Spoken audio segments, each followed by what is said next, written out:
नमस्कार स्टूडेंट्स, मैं doctor Vicky Bajaj from ABS classes आपके लिए एक बार फिर नए टॉपिक के साथ पादप जनन पार्ट 2।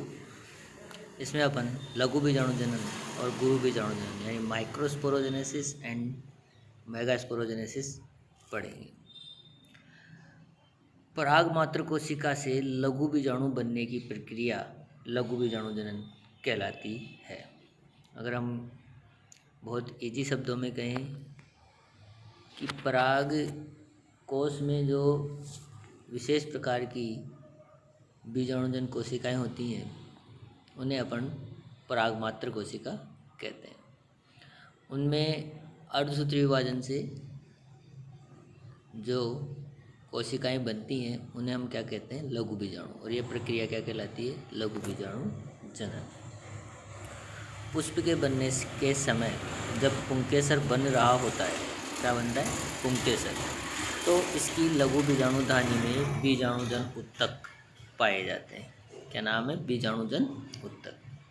इन बीजाणुजन उत्तक से परागमात्र कोशिकाएं होती हैं। ये जो बीजाणुजन उत्तक है इसके अंदर जो कोशिका होती है उसे क्या कहते हैं, परागमात्र कोशिका। और जब वो परागमात्र कोशिका विभाजन करेगी तो उससे क्या बन जाएगा, लघु बीजाणु।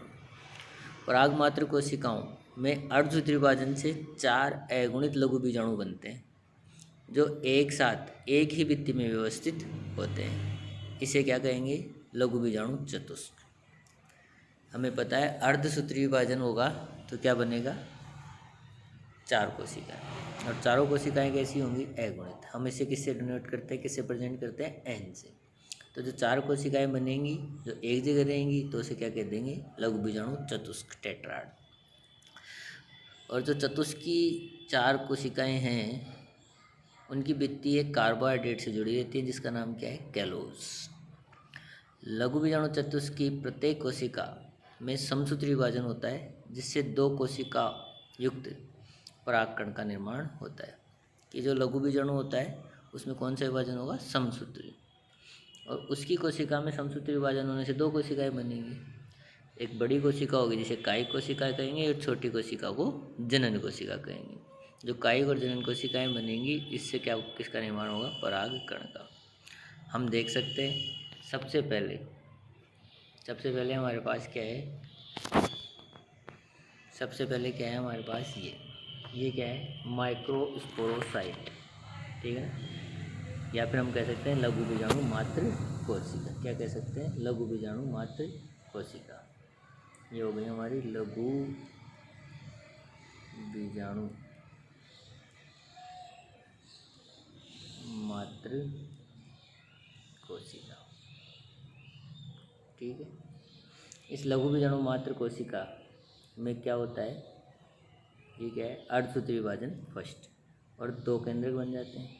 फिर क्या होता है, अर्धसूत्री विभाजन द्वितीय, कितने केंद्रक बन जाते हैं, 4।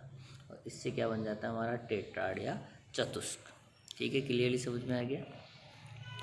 अब आता है हमारा परागकोश का स्फुटन। परागकोश से परागकण का निकलना क्या कहलाता है, स्फुटन कहलाता है, डिहाइसेंस कहलाता है। ये 2 प्रकार से हो सकता है। परागकोश की टेपिटम और मध्य परत नष्ट हो जाती है, ठीक है। अंतस्थिशियम की कोशिकाओं में जल की हानि से उसकी कोशिकाएं भित्ति सिकुड़ जाती है जिससे कोशिकाओं में स्टोमियम पर दबाव पड़ता है और इन कोशिकाओं में क्या पड़ जाती है, दरार, और परागकण क्या हो जाते हैं, मुक्त हो जाते हैं। ठीक है, आगे समझ में कि जो कोशिकाएं हैं टेपिटम की तो अपन पढ़ चुके हैं, किस काम आ जाती है, पोषण देने में। मध्य परत की भी साथ में जो है समय के अनुसार नष्ट हो जाती है। अंतस्थिशियम की कोशिकाएं जब किस पर दबाव डालती हैं, हमने पढ़ा था अंतस्थिशियम एंडोथीशियम की कोशिकाएं कैसी होती हैं, आर्द्रता ग्राही। तो आर्द्रता के कारण वो दबाव डालती हैं और परागकण का स्फुटन हो जाता है। परागकोश के स्फुटन होने पर परागकण बाहर आते हैं और इन परागकणों में क्या होता है, नर युग्मोद्भिद। परागकण क्या होता है, नर युग्मकोद्भिद। यह गोलाकार होता है, इसका व्यास 25 से 50 मिलीमीटर का होता है। परागकण में 2 भित्तियाँ होती हैं जिनको चोल कहते हैं, बाह्य चोल और अंतःचोल। बाह्य चोल ये बाहरी भित्ति है, ये कठोर होती है, हमने पहले भी पढ़ चुके हैं, स्पोरोपोलिन इनकी बनी होती है। स्पोरोपोलिन एक ऐसा पदार्थ है जो उच्च तापमान, अम्लों व क्षारों के प्रति अधिक प्रतिरोध होता है। इसका पाचन करने वाला एंजाइम अभी तक खोजा नहीं गया है। हम ये कह सकते हैं प्राकृतिक रूप से ऐसा कोई भी एंजाइम नहीं पाया जाता जो किसका पाचन कर सके, स्पोरोपोलिन का। बायोचोल असतत होता है, डिसकंटिन्यूस होता है। बायोचोल असतत होता है, इसका मतलब है कि जगह जगह उसमें छिद्र पाए जाते हैं और लगातार नहीं होता है। और जो छिद्र पाए जाते हैं इनको क्या कहते हैं, जनन छिद्र कहते हैं। जहाँ पर जनन छिद्र होगा वहाँ पर क्या, स्पोरोपोलिन अनुपस्थित होगा। ठीक है। अब आता है अंतःचोल। यह आंतरिक भित्ति है, ये पतली और सतत होती है, यानी बिल्कुल पतली होती है। और सतत का मतलब क्या होता है, बिल्कुल लगातार, कहीं से गायब नहीं होती। ये सेल्यूलोज और पैक्टिन की बनी होती है। अंतःचोल में जनन छिद्र की आवश्यकता नहीं होती, अनुपस्थित होते हैं। परिपक्व परागकण में 2 प्रकार की कोशिका, मतलब अभी अपन ने पढ़ा था कि जो लघु बीजाणु कोशिका है वो विभाजन करके 2 प्रकार की कोशिकाएं करती हैं, और दोनों कोशिकाएं परागकण का निर्माण करती हैं। तो परागकण में कितनी कोशिकाएं होगी, 2। पहली कोशिका कौन सी है, कायिक कोशिका। ये बड़ी व अनियमित केंद्रक वाली कोशिका है तथा खाद्य पदार्थ युक्त होती है। यह जनन छिद्र द्वारा निकलने वाली परागनली का निर्माण करती है और यह अगुणित होती है। परागनली किससे बनेगी, कायिक कोशिका से। ध्यान रखने वाली चीज़ है। जनन कोशिका ये छोटी होती है और तर्को रूपी होती है। कायिक कोशिका में जीवद्रव्य में तैरती रहती है कि ये जो है बाहर नहीं होती, ये कायिक कोशिका के अंदर की तरफ ही होती है, और ये भी क्या होती है, अगुणित होती है। जनन कोशिका में समसूत्री विभाजन होगा तो क्या बनेंगे, 2 नर युग्मक बनते हैं जो दोहरे निषेचन, द्विनिषेचन जिसको डबल फर्टिलाइजेशन अपन कहते हैं, में काम में आते हैं। अब जो परागकण है उसका क्या है, कुछ उत्पाद प्राप्त होते हैं परागकण से।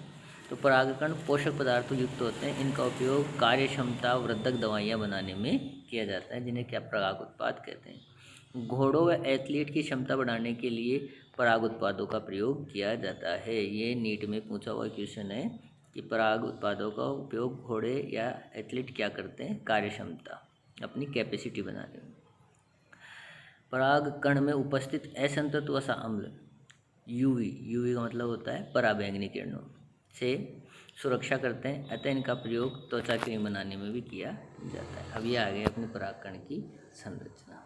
ये आप देख सकते हैं, ये बार क्या है, जो बार है जिसको अपन ने क्या कर रखा है, एक्साइन बाह्यचोल।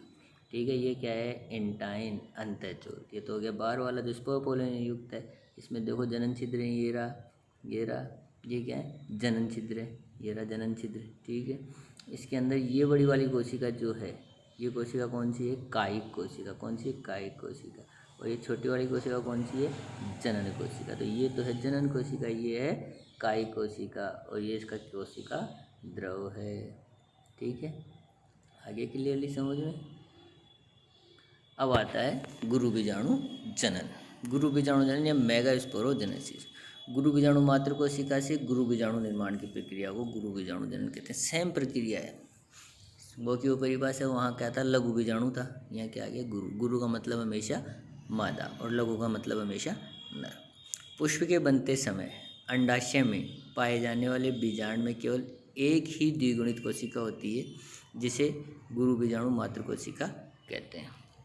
गुरु बीजाणु कोशिकाओं में अर्धसूत्री विभाजन से 4 गुरु बीजाणु का निर्माण होता है, और ये चारों गुरु बीजाणु रेखीय क्रम में, रेखीय क्रम का मतलब क्या होता है, रेखीय क्रम का मतलब 1 2 3 4, तो एक सीधे क्रम में व्यवस्थित हो जाते हैं, और गुरु बीजाणु चतुष्क बना लेते हैं। क्या बना लेते हैं, गुरु बीजाणु चतुष्क। वहाँ पे भी चतुष्क था ना, तो यहाँ पे भी चतुष्क बन जाता है। जो बीजांड काय से ढके रहते हैं, इनके चारों तरफ बीजांड काय होता है। अपन ने गुरु बीजाणु की जो संरचना पढ़ी थी, उससे पहले अपन ने जो है किसकी संरचना पढ़ चुके हैं अपन, बीजांड की। तो बीजांड में बीजांड काय होता है, बीजांड काय के अंदर की तरफ क्या होता है, गुरु बीजाणु, जो किसका निर्माण करेगा, भ्रूण कोश का। गुरु बीजाणु चतुष्क की 3 कोशिकाएं नष्ट हो जाती हैं। कितनी कोशिकाएं नष्ट हो जाती हैं, 3। और निभाग की ओर स्थित कोशिका एक गुरु बीजाणु कोशिका के ही भ्रूण कोश का निर्माण करती है। कि 3 कोशिकाएं नष्ट हो जाती हैं, जो बचती है वो कोशिका किसका निर्माण करती है, किसका निर्माण करती है, भ्रूण कोश का। ठीक है।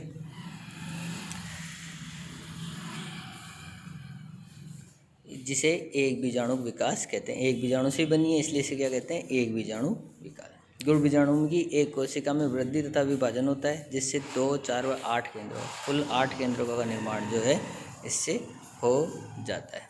अब आप देखें 8 केंद्रक बनेंगे वो कैसे बनेंगे, ये 2 बने, 4 बने और 8 बन गए।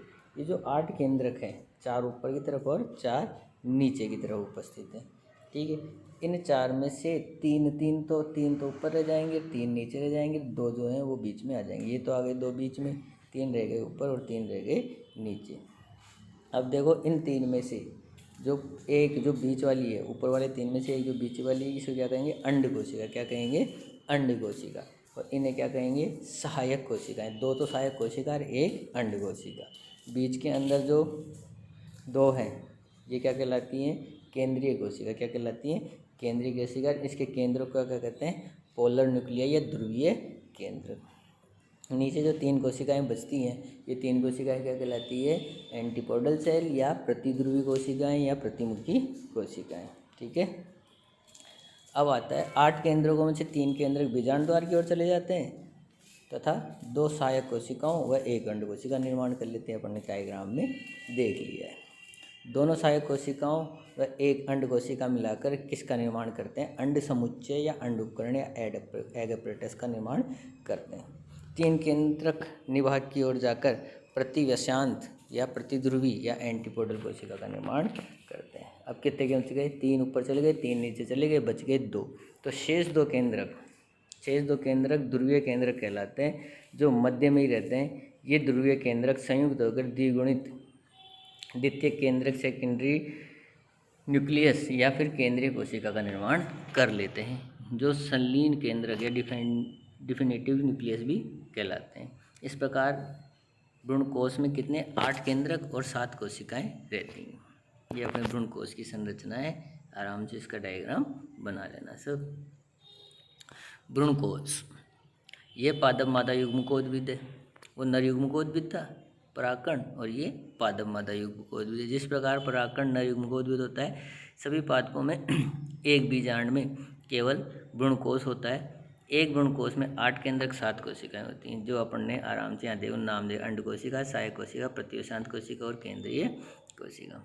अंड कोशिका, इनकी संख्या कितनी होती है, 1। अंड कोशिका निषेचन के समय नर युग्मक से जुड़कर द्विगुणित भ्रूण का निर्माण करती है। हम यह कह सकते हैं पहले जाइगोट बनाती है यानी युग्मनज बनाती है, जो भ्रूण बना ली। सहायक कोशिकाएं, भ्रूणकोश में 2 सहायक कोशिकाएं होती हैं, जो बीजांड काय में से पोषक पदार्थों का अवशोषण करती हैं तथा परागनलिका को बीजांड की ओर आकर्षित करने वाले रसायनों का स्त्रावण करती हैं। सहायक कोशिकाएं तथा अंड कोशिका मिलकर अंड उपकरण बनाते हैं, ये अपन ने भी पढ़ा था। अब आते हैं ऊपर वाली 3 कोशिकाएं, जिन्हें प्रतिव्यसांत कोशिकाएं कहते हैं। भ्रूणकोश निवाहक की ओर 3 कोशिकाएं प्रतिव्यसांत कोशिकाएं होती है, जो निषेचन के बाद अपना आप ही नष्ट हो जाती है। अब बीच में जो 1 कोशिका और 2 केंद्रक बच गए, वो केंद्रीय कोशिका, सेंट्रल सेल। भ्रूणकोश के मध्य में जो ध्रुवीय केंद्रक होते हैं, जो एक नर युग्मक से निषेचित होकर त्रिगुणित भ्रूणकोश का निर्माण करते हैं। इस प्रकार अपना जो है ये जो मादा और नर युग्मकोद्भिद का निर्माण पूरा होता है। इस चैनल को ज़्यादा से ज़्यादा सब्सक्राइब करें और अच्छा पढ़ें, अच्छा गुनें। धन्यवाद।